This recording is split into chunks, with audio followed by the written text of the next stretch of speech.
James was going to college, and he was going to law school, in fact.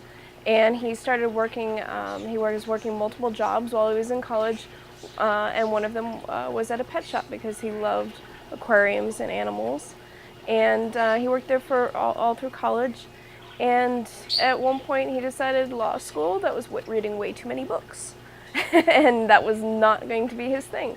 So he decided to change it to a business major.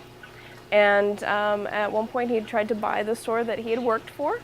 And when they backed out of the deal, he found Rivers and Reefs that was available and purchased that instead.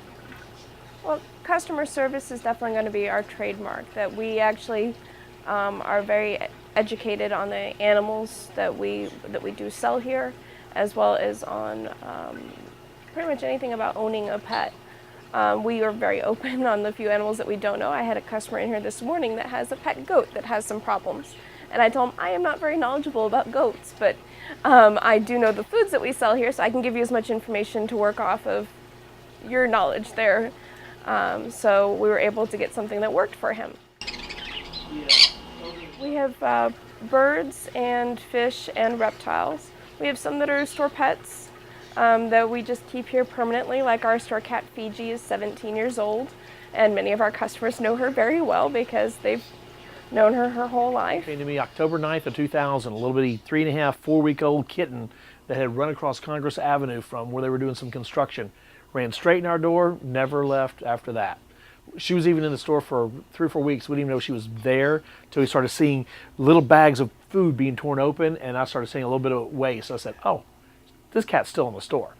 So we could never get to her at all. We could never pet her, pick her up or anything. So we named her Fiji, like tropical, remote, faraway islands. That's what she was to me, because I just couldn't get to her. I couldn't hold her. I couldn't be with her. And over the last 17 years, she became a perfect store cat. She's had her ups and downs. She started off aggressive in the beginning, and this was her place, and finally started allowing customers that they're okay to come in now.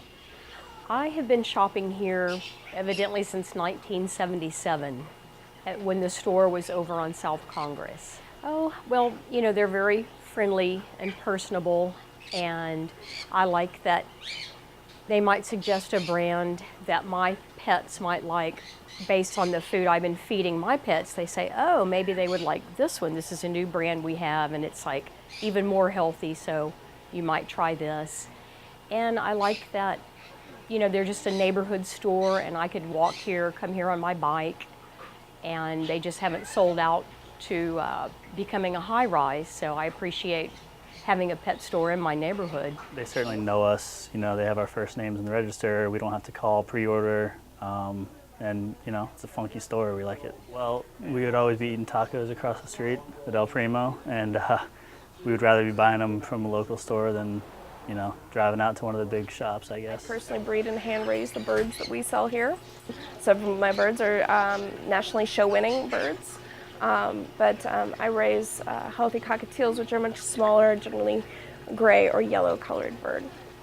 I also raise conures and Indian ringnecks and finches and lovely veiled chameleons right now. It's been up and it's been down like a roller coaster. It's given me everything I wanted. I've got people literally who've come to me who've just gotten a kitten or a puppy.